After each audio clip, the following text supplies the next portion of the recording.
Hello dear students. आज अपन BA part second year तथा कंपटीशन एग्ज़ाम के लिए टॉपिक लेकर आए हैं और ये टॉपिक जनसंख्या से संबंधित है।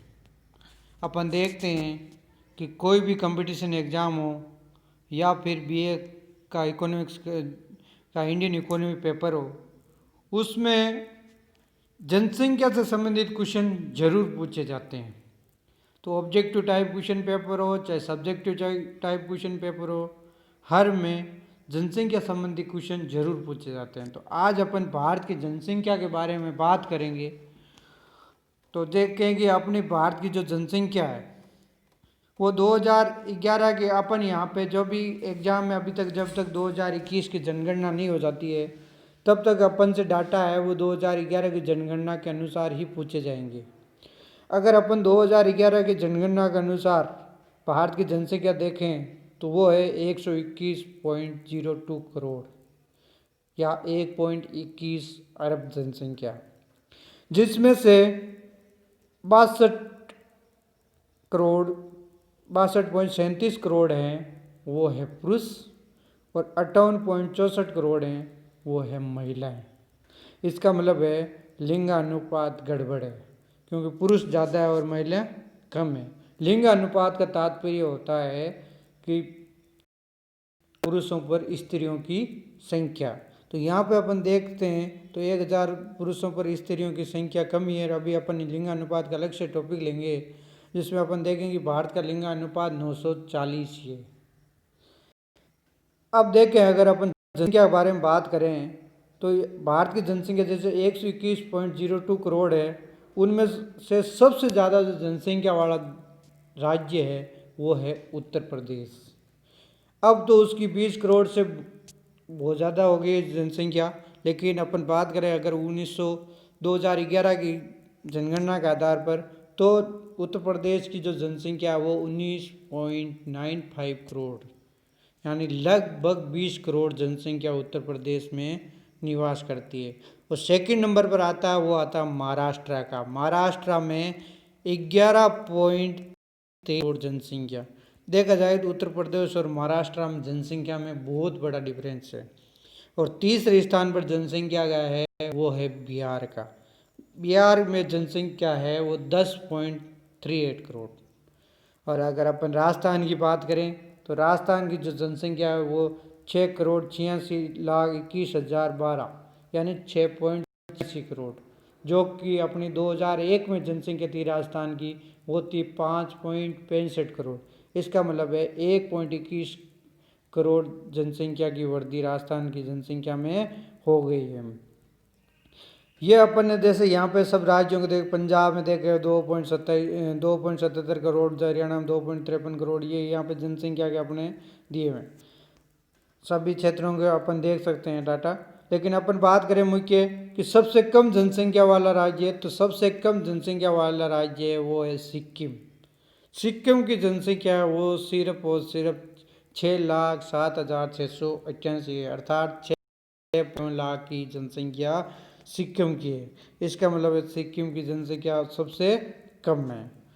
अब अगर अपन बात जनसंख्या के बाद में अगली बात करें तो जनघनत्व है। जनघनत्व अगर देखें, जनघनत्व का तात्पर्य होता है एक वर्ग किलोमीटर में रहने वाली जनसंख्या या प्रति वर्ग किलोमीटर में रहने वाली संख्या को जनसंख्या कहते हैं। कितने प्रति वर्ग किलोमीटर में कितने व्यक्ति रहते हैं वो जनसंख्या कहलाती है।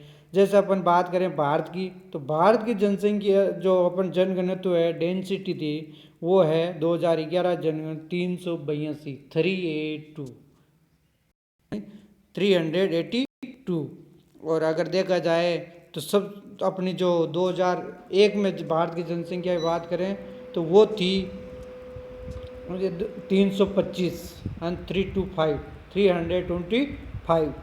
अब अगर राजस्थान की अपन देखें तो राजस्थान का जनघनत्व है वो 201 है, जबकि 2001 में राजस्थान का जनघनत्व था वो 165 था। अगर यहाँ पे अपन बात करें कि सबसे ज़्यादा जनघनत्व किस, तो यहाँ पे अपन देखेंगे तो सबसे ज़्यादा जनघनत्व है वो बिहार का और सेकंड नंबर पर वेस्ट बंगाल का है 1029। अपन यहाँ पे एक चीज़ देख रहे हैं कि उत्तर प्रदेश की जनसंख्या 20 करोड़ थी, बिहार की जनसंख्या 10 करोड़ ही है, लेकिन फिर भी देखा जाए कि जनघनत्व सबसे ज़्यादा बिहार में है, उत्तर प्रदेश में कम है। इसका कारण है कि वहाँ उत्तर प्रदेश का क्षेत्रफल ज़्यादा है जबकि बिहार का क्षेत्रफल कम है। अब अगर यहाँ पे अपन देखें कि सबसे कम जनसंख्या घनत्व किसका है, तो वो अपन को देखने को मिलेगा अरुणाचल प्रदेश। अरुणाचल प्रदेश का जनघनत्व सिर्फ और सिर्फ 17 ही है, जबकि मिजोरम का 52 है सेकेंड नंबर से नीचे से, और थर्ड नंबर पर है सिक्किम 86। ये अपन ने यहाँ पे देखी है कि जनसंख्या घनत्व कितना कितना है। और अगर मान लो अगर केंद्र शासित प्रदेशों की बात करें तो केंद्र शासित प्रदेश में सबसे ज़्यादा जनघनत्व है वो है ना, और तो और सबसे कम देखा जाए जनघनत्व है वो अपने को मिलेगा यहाँ पे, ये लक्षद्वीप पर इधर इसमें दे नहीं रखा है, तो अपन ये जनगणना देख लिए हैं। और भारत की जनसंख्या अगली विशेषता के बारे में अपन बात करें तो अगर जनसंख्या वृद्धि दर देखें, जनसंख्या वृद्धि दर अपन देखें 10 की वृद्धि दर 2001 में थी, उसमें 2011 में कितनी वृद्धि हुई, कितना प्रतिशत वृद्धि हुई है, अगर वो देखें अपन तो भारत की जो जनसंख्या है वो बढ़ी थी 17.64%। और अगर मान लो अपन यहाँ पे राजस्थान की देखें तो वो 21.4%, इसका मतलब राजस्थान की ज़्यादा बढ़ी है, उत्तर प्रदेश की 20.1% बढ़ी है, हरियाणा की 19.1, तो यहाँ पे अपन बिहार की देख रहे हैं तो 25.1, मेघालय की देख रहे हैं 27.8, अरुणाचल प्रदेश की देख रहे हैं तो 25.9। इसका मतलब है कि अगर इनमें अपन देखें तो सबसे ज़्यादा कहाँ वृद्धि हुई, किस राज्य में हुई है, तो वो सबसे ज़्यादा वृद्धि जनसंख्या में अगर हुई है तो पहले नंबर अरुणाचल प्रदेश, दूसरा नंबर मेघालय और तीसरा नंबर बिहार। और अगर पूछा जाए कि सबसे कम जनसंख्या वृद्धि दर किस में हुई है तो वो नागालैंड में -0.5। इसका मतलब है वहाँ जनसंख्या बढ़ी नहीं है, घटी है। ये अपन जनसंख्या विशेषता का दूसरा पॉइंट देख लिया अपन ने कि जनसंख्या ने उनकी जनघनत्व देख लिया है अपन ने, जनसंख्या वृद्धि दर देखिए। अब अपन बात करते हैं अपन महिलाओं की साक्षरता दर। महिलाओं की साक्षरता दर देखे जाए अपन यहाँ पे बात करें तो महिलाओं की भारत में साक्षरता दर अभी भी 65.6% ही है, और जबकि अगर अपन इस स्थिति से देखें तो यहाँ पे अपन अगर मैप में देखे जाए तो राजस्थान की जनसंख्या जो महिला साक्षरता दर है वो सिर्फ 52.7% है, जो सभी राज्यों में सबसे कम है। और सेकेंड नंबर पर बिहार है जिसमें 53.3% है। इसका मतलब है राजस्थान में महिलाओं की साक्षरता की स्थिति बहुत ही खराब है। और अगर बात करें अपन और यहाँ पे देखें कि सबसे ज़्यादा कहाँ है तो सबसे ज़्यादा अपने को मिलेगी यहाँ पे केरला में 92%, और अगर और देखें तो 81.8% है वो गोवा के अंदर है कि, और मिजोरम में आप देखोगे तो वहाँ पे आपको 89.4%, त्रिपुरा में देखोगे 83.1%। तो सबसे ज़्यादा अगर महिला साक्षरता दर है वो केरल में और सबसे कम है वो राजस्थान में है। ये महिला दर अपन है। अब अगर बात करें अपन चाइल्ड सेक्स रेशियो, 6 साल से कम बच्चे हैं उनमें क्या अनुपात है, उनकी अगर बात करें तो भारत में जो लिंगानुपात है वो घट गया है। और भारत का जो लिंगानुपात जो पहले जो अपन बच्चों का बात करें 2011 जनगणना अनुसार वो 914 ही हो गया है, और उसमें तो 886 है। और अगर देखा जाए तो पंजाब में 846 और हरियाणा में 830। सबसे कम अगर लिंगानुपात है बच्चों में भी तो वो है हरियाणा में 830 और पंजाब में 846। और अगर सबसे ज़्यादा लिंगानुपात अपन देखें तो यहाँ इस टेबल में अपन देखेंगे तो वो मिलेगा अपने को 959 है केरला का 959, और इससे ज़्यादा अपने मेघालय को मिलेगा 970। इसका मतलब है कि सबसे ज़्यादा अगर लिंगानुपात है तो वो मेघालय का 970। किस में? चाइल्ड में। चाइल्ड मैंने 0 से 6 साल के बच्चों में सबसे ज़्यादा लिंग अनुपात है वो इसमें। अगर यहाँ से अपन डाटा देखें, ये अपने जनसंख्या, अगर इंडिया को अपन देखेंगे पॉपुलेशन वो 121 करोड़ हो गई है। मैं इसमें पुरुष है वो 62.37 करोड़, महिलाएं हैं वो 58.64 करोड़, और इनमें जो 10 की वृद्धि दर हुई, 10 के मतलब 10 वर्षों में, उसमें वो 17.64% रही है। भारत का जो लिंग अनुपात 940 है। और अगर मान लो जनघनत्व देखे जाए डेंसिटी तो वो है 382, और चाइल्ड पॉपुलेशन देखा जाए तो वो है अपनी 15 करोड़। और अगर अपन चाइल्ड सेक्स रेशियो देखें वो 914। जैसे अपन ने बात की कि चाइल्ड सेक्स रेशियो बहुत कम है, जो ये बताता है कि चाइल्ड सेक्स रेशियो कम होने का मतलब है कि आने वाले समय में भारत का लिंग अनुपात और ज़्यादा गिरावट आएगी। और यहाँ पे अगर मान लो अपन साक्षरता देखें, लिटरेसी रेट, तो वो है 74.04, लेकिन इसमें देखेंगे 74.04 में लिटरेसी रेट और मेल में वो 82.14 है, जबकि लिटरेसी रेट है ना, साक्षरता दर महिलाओं में 65.46% ही है। अब अगर अपन मान लो भारत, अब सभी जानते हैं कि भारत विश्व में जनसंख्या की दृष्टि से दूसरा सबसे बड़ा देश है, और पहला है वो चीन है। और अपन सभी जानते हैं कि कुछ आने वाले 15-20 सालों में अपन चीन को भी, इस अनुसार अगर जनसंख्या बढ़ी तो अपन चीन को भी पीछे छोड़ देंगे, क्योंकि प्रतिवर्ष अपनी जनसंख्या में 18.1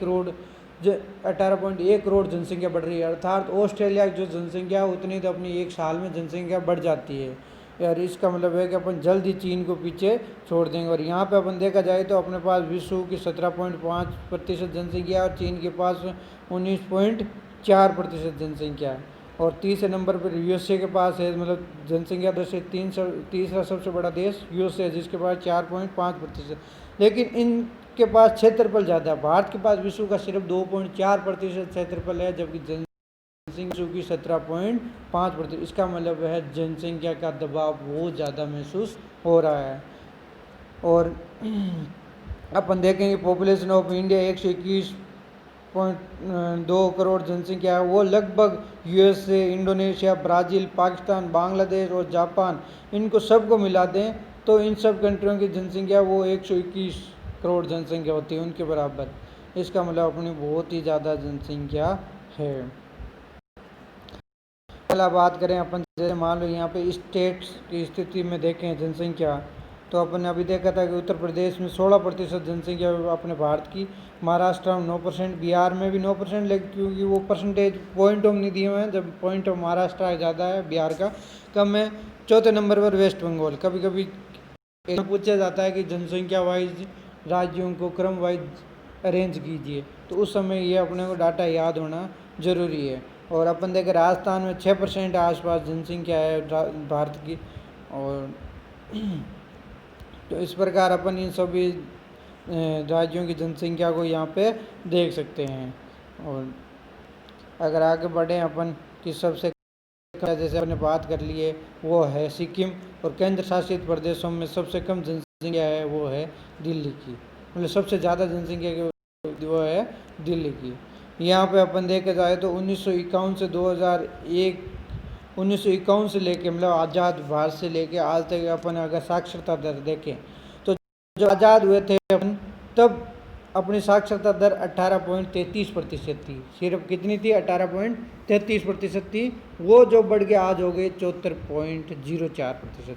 और अगर महिलाओं में देखें तो उस समय महिलाओं में सिर्फ साक्षरता दर थी वो 8.86% थी, जबकि पुरुषों में थी वो 27.16% थी। और धीरे धीरे साक्षरता दर में वृद्धि होती गई है। स्टार्टिंग में थोड़ा सा गैप पुरुषों और महिलाओं के बीच में साक्षरता दर का और बढ़ा था, लेकिन जैसे जैसे समाज शिक्षित होता गया तो धीरे धीरे देखा जाए तो महिला और पुरुषों की साक्षरता दर की जो गैप था वो धीरे धीरे कम होता गया है। और अपन ये इस डायग्राम के माध्यम से देख सकते हैं। और अभी देख सकते हैं कि जो पुरुष साक्षरता दर है वो 84.14 है, जबकि महिला साक्षरता दर है वो 65.46 है। और पहले जो पिछले जो 2001 में वो 53.67% थी महिला साक्षरता दर, जबकि पुरुष साक्षरता दर थी वो 75.26% थी। और टोटल साक्षरता दर थी वो 64.83% थी। ये 2001 के अनुसार अपन बता रहे हैं। तो ये अपन यहाँ पे देख सकते हैं अपन। और ये अपने जो इसके जनसंख्या और क्षेत्र के आधार को देखने की ज़्यादा अपने को आवश्यकता है नहीं, लेकिन फिर भी अपन इसके बारे में बात करें तो the population density of India has gone up to 382% per square in 2001 from 325% पर स्क्वायर किलोमीटर इन 2001, यानी 2001 में जो 325 थी वो बढ़कर अब 382 किलो प्रति वर्ग किलोमीटर जनसंख्या हो गई, यानी जनघनत्व हो गया है। और अपन देखा जाए तो भारत 2.4% ही विश्व का क्षेत्रफल है, जबकि 17.5 जनसंख्या है। जबकि अपन देखा जाए तो यूएसए के पास 7.2% विश्व का क्षेत्रफल है, लेकिन जनसंख्या उसकी है सिर्फ 4.5 ही विश्व की। इस प्रकार अपन देखें तो बहुत ज़्यादा जनसंख्या है, मतलब दबाव भारत के ऊपर जनसंख्या दबाव हो रहा है। और यहाँ पे देखें सबसे ज़्यादा जनघनत्व है वो बिहार 1102, सबसे कम है अरुणाचल प्रदेश में। ये अपन ने बड़ी बड़ी बातें यहाँ पे अपन ने देख लिए। और यहाँ से अपन ये भी देख सकते हैं कि जनसंख्या प्रति साल में कितनी वृद्धि दर हुई। ये एक डायग्राम है जिसकी सहायता से बताया गया है कि कितने पर ईयर कैसे, मतलब दो हर जनगणना में अपनी कैसे रही है। जैसे अपनी पहली जनगणना है वो 1872 में हुई थी, लेकिन नियमित वो आंशिक जनगणना हुई थी 1872 में हुई थी, लेकिन जो नियमित जनगणना है वो 1881 से हो रही है। और अभी वर्तमान तक अपनी 15 जनगणनाएँ हो चुकी है, और स्वतंत्र भारत की अपन 7 जनगणना कर चुके हैं, और 8वीं की अब तैयारियाँ शुरू हो गई है।